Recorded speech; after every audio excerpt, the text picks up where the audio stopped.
చర్చ జోరందుకుంది. అక్రమ కట్టడాలు కూల్చివేస్తున్న హైడ్రాపై దానం నాగేందర్ ఘాటు వ్యాఖ్యలు చేసిన సందర్భాన్ని మనం చూసాం. అయితే రేవంత్ క్లాస్ తీసుకోవడంతో వెనక్కి తగ్గారు దానం అనే మాట వినిపిస్తోంది. హైడ్రా మంచి పని చేస్తోందంటూ స్టేట్మెంట్ ఇచ్చారు దానం నాగేందర్. వరుస వివాదాలతో రేవంత్కు తలనొప్పిగా మారింది దానం వ్యవహారం.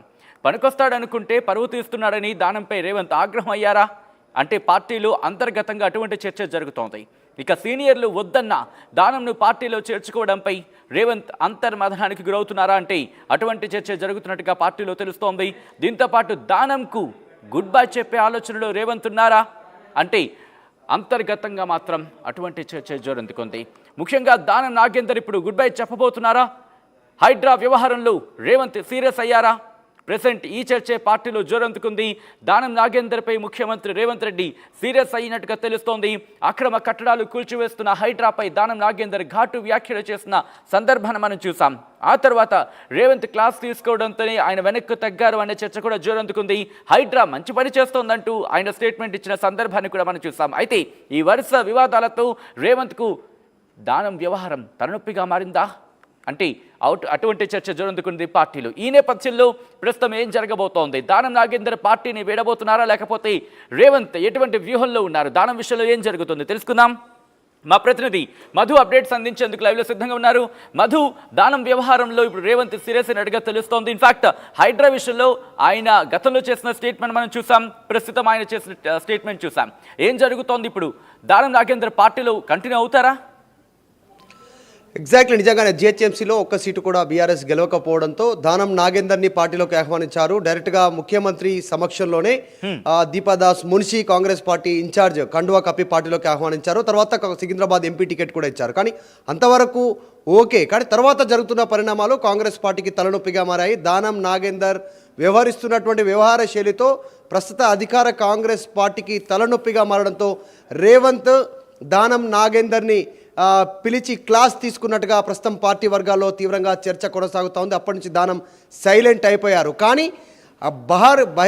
బహిర్గతంగా ఆయన బయటికి మాట్లాడకపోయినప్పటికీ కూడా ఆయన ఇంకా కొన్ని వివాదాల్లో తలదూరుస్తున్నాడు. ప్రైవేటు భూములకు సంబంధించినటువంటి సెటిల్మెంట్ వ్యవహారము, తర్వాత ఈ మధ్య కాలంలో హైడ్రా దూకుడుగా వ్యవహరిస్తుండడంతో హైడ్రాని అడ్డుకునే ప్రయత్నం దానం నాగేందర్ ఇతర పార్టీ నేతలతో కలిసి మీటింగ్లు రాత్రిపూట ఏర్పాటు చేసుకొని హైడ్రాను నిలువరించాలి, హైడ్రా కమిషనర్ని అక్కడి నుంచి తొలగించాలి, ఆయన ప్లేస్లో వేరే వ్యక్తిని నియమించాలి అనేటువంటి ఒక ప్రెషర్ని ప్రభుత్వం పైన బిల్డ్ చేస్తున్నట్టుగా ప్రస్తుతం పార్టీ వర్గాల్లో తీవ్రంగా చర్చ నడుస్తుంది. దీనికి ప్రధాన కారణం హెచ్ఎండిఏకి సంబంధించినటువంటి లేఅవుట్ జూబ్లీహిల్స్లో ఉన్నటువంటి ఒక కాలనీలో ప్రభుత్వ పార్కు కోసం ఆ కాలనీ వాసులు ఆ పార్కు కోసం వదిలేసినటువంటి ఆ జాగాలో అక్కడ ఉన్నటువంటి బస్తీ వాసులు టీ కొట్లు, టిఫిన్ సెంటర్లు ఇతరత్రకు సంబంధించి నడుపుతుండడంతో కాలనీ వాసులు ఇచ్చినటువంటి ఫిర్యాదుతో హైడ్రా ఎంటర్ అయింది. వాటిని తొలగించారు. ఆ డబ్బాలను, అక్కడ ఉన్నటువంటి షాపులను, టెంపరీగా ఉన్నటువంటి వాటిని తొలగించి అక్కడ గోడ నిర్మించారు. ఎవరు కూడా ఆ ప్రాంతంలోకి ఎంట్రీ కాకుండా హైడ్రా ఆధ్వర్యంలో. ఆ సమయంలో దానం నాగేందర్ ఎంట్రీ అయ్యారు. బస్తీవాసులకు బాసటగా నిలిచారు. వారికి అండగా నిలిచే ప్రయత్నం చేస్తూనే అక్కడ వచ్చినటువంటి వారిని రెచ్చగొట్టడంతో వారంతా హైడ్రా నిర్మించినటువంటి ఆ గోడని కూల్చివేశారు అనేటువంటి ఒక కారణంతో హైడ్రాలో ఉన్నటువంటి ఒక ఉన్నత అధికారి ఇచ్చినటువంటి ఫిర్యాదు మేరకు జూబ్లీహిల్స్ పోలీస్ స్టేషన్లో దానం నాగేందర్ పైన కేసు నమోదైంది. దాని తర్వాత దానం నాగేందర్ రెస్పాండ్ అయ్యారు. హైడ్రా కమిషనర్ రంగనాథ్ పైన ఘాటుగా రెస్పాండ్ అయ్యారు. రవితేజ సినిమా ఈడియట్లో ఉన్నటువంటి డైలాగ్ని రిపీట్ చేస్తూ చెప్పారు, ఎంతోమంది కమిషనర్లు వస్తుంటారు పోతుంటారు, నేను లోకల్ ఇక్కడే ఉంటాను, నీలాంటి వాళ్ళను చాలామంది చూశానంటూ దానం నాగేందర్ హైడ్రా కమిషనర్ రంగనాథ్కి హెచ్చరికలు జారీ చేశారు. సీఎంని కలుస్తాను, నీపైన కంప్లైంట్ చేస్తాను, అయినా నీకు ఈ హైడ్రా కమిషనర్ ఉద్యోగం నీకు ఇష్టం లేనట్టుంది, అందుకే ఇలాంటి కార్యక్రమాలు చేస్తూ ఉన్నావు, బస్తీవాసులను ఇబ్బంది పెడతా ఉన్నావు, వారికి దారి లేకుండా చేస్తున్నావు అనేటువంటిది హెచ్చరిక జారీ చేశారు. అక్కడితో ఆగలేదు. ఆయన హైడ్రా పైన కంటిన్యూగా ప్రెషర్ తీసుకొచ్చే ప్రయత్నం చేశారనేటువంటిది ప్రచారం జరగడంతో ఢిల్లీలో రేవంత్ క్లారిటీ ఇచ్చారు ముఖ్యమంత్రి చిట్చాట్లో. తర్వాత హైదరాబాద్ వచ్చిన తర్వాత దానం నాగేందర్ని పిలిపించుకొని క్లాస్ తీసుకున్నారు, సీరియస్ అయ్యారు. హైడ్రా విషయంలో నువ్వెక్కడ కూడా నోరు మెదపొద్దు, లూజ్ టంగ్ ఎక్కడ వాడొద్దు, నోరు జారొద్దు అనేటువంటిది దానం నాగేందర్కు ముఖ్యమంత్రి హెచ్చరికలు జారీ చేశారు.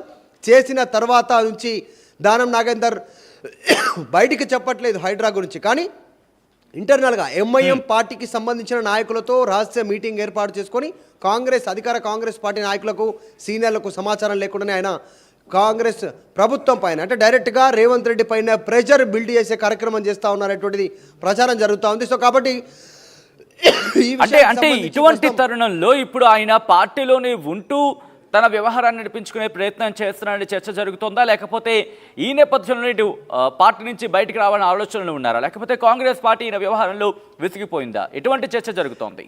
నిజంగానే జిహెచ్ఎంసీలో బీఆర్ఎస్ పూర్తి స్థాయిలో జెండా ఎగరవేసింది ఎమ్మెల్యే ఎన్నికల్లో మొన్న 2023లో. కాంగ్రెస్ జీరో, ఒక్క స్థానానికి కూడా పరిమితం కానటువంటి పరిస్థితి. కేవలం సరౌండింగ్లో కేవలం ఇబ్రహీంపట్నంలో మాత్రమే ఒక్క ఎమ్మెల్యే సీటు గెలిచినటువంటి సిచ్యువేషన్ ఉంది కాంగ్రెస్కి. పూర్తిగా నగరంలో బలహీనమైంది. ఇక్కడ బలోపేతం చేసేటువంటి దిశగా దానం నాగేందరు, తర్వాత రాజేంద్ర నగర్, పటాన్ చెరువు, తర్వాత ఈ మధ్యకాలంలో కొద్దిమంది నగర ఎమ్మెల్యేని కాంగ్రెస్ పార్టీలోకి ఆహ్వానించి కండువా కప్పారు బీఆర్ఎస్ ఎమ్మెల్యేని. దానం నాగేందర్తో జరుగుతున్న లాభం కంటే జరుగుతున్న నష్టం ఎక్కువగా అనేటువంటి పార్టీ భావిస్తూ ఉంది.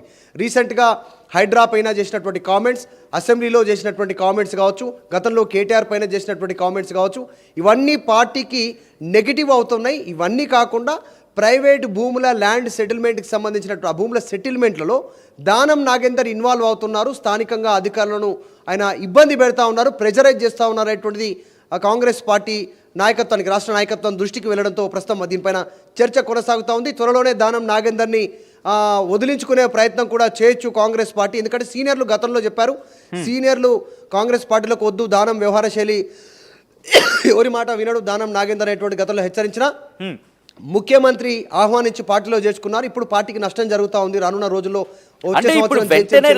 దిగి ఆయన విషయంలో చర్యలు తీసుకునే అవకాశం కావచ్చు, లేదా ఆయనతో మాట్లాడి ఆయనపై ఇన్ఫాక్ట్ ఆయన పార్టీ నుంచి తొలగించే ప్రయత్నాలు జరిగే అవకాశం ఉందని భావించవచ్చా, లేకపోతే సమయం తీసుకున్న తర్వాత డిస్కషన్స్ అన్ని చూసి ఆయన వ్యవహారాన్ని పూర్తిగా క్షుణ్ణంగా పరిశీలించిన తర్వాత రేవంత్ యాక్షన్ తీసుకునే అవకాశం ఉందా? ఏం జరుగుతుంది, ఎటువంటి చర్చ జరుగుతోంది?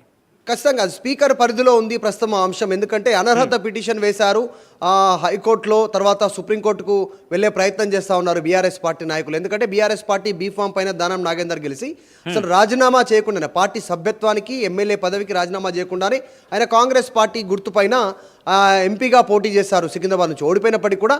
సో అదే స్ట్రాంగ్ ఎవిడెన్స్ కింద వాళ్ళు హైకోర్టును అప్రోచ్ అయ్యారు. కేవలం అప్రోచ్ అయినటువంటి 90 రోజుల వ్యవధిలోనే, 3 నెలల వ్యవధిలోనే స్పీకర్ నిర్ణయం తీసుకోవాలి. స్పష్టమైన ఆదేశాలు ఉన్నాయి హైకోర్టు నుంచి. స్పీకర్ దగ్గర పెండింగ్ ఉంది. స్పీకరే సూపర్ పవర్ ఈ నిర్ణయంలో. కాబట్టి ఆయన ఓకే అనుకుంటే దానం నాగేందర్ పైన అనర్హత వేటు పడేటువంటి అవకాశం కూడా ఉంటుంది. ఒకవేళ పడితే కనుక బై ఎలక్షన్ వచ్చే అవకాశం ఉంది. ఆ రకంగా వదిలించుకునే అవకాశం కూడా ఉండొచ్చు అనేటువంటి పొలిటికల్ సర్కిల్లో చర్చ వినిపిస్తూ ఉంది. కానీ అది ఎంతవరకు దానిపైన కాంగ్రెస్ ముందుకు వెళ్తుంది అనేటువంటిది చూడాలి రానున్న రోజుల్లో. ప్రస్తుతానికి మాత్రం దానం వ్యవహార శైలితో కాంగ్రెస్ ఇబ్బంది పడతా ఉంది. ఇప్పటికే ముఖ్యమంత్రి హెచ్చరికలు జారీ చేశారు. రానున్న రోజుల్లో దానంని కంట్రోల్ చేయాలి అనేటువంటిది కాంగ్రెస్ పార్టీ భావిస్తూ ఉంది. రైట్ మధు. సో మొత్తంగా అయితే మాత్రం రేవంత్ మాత్రం చాలా సీరియస్గా ఉన్నట్టుగా తెలుస్తోంది. దానం నాగేందర్పై ముఖ్యమంత్రి రేవంత్ రెడ్డి సీరియస్ అయినట్టుగా తెలుస్తోంది. అక్రమ కట్టడాలు కూల్చివేస్తున్న హైడ్రాపై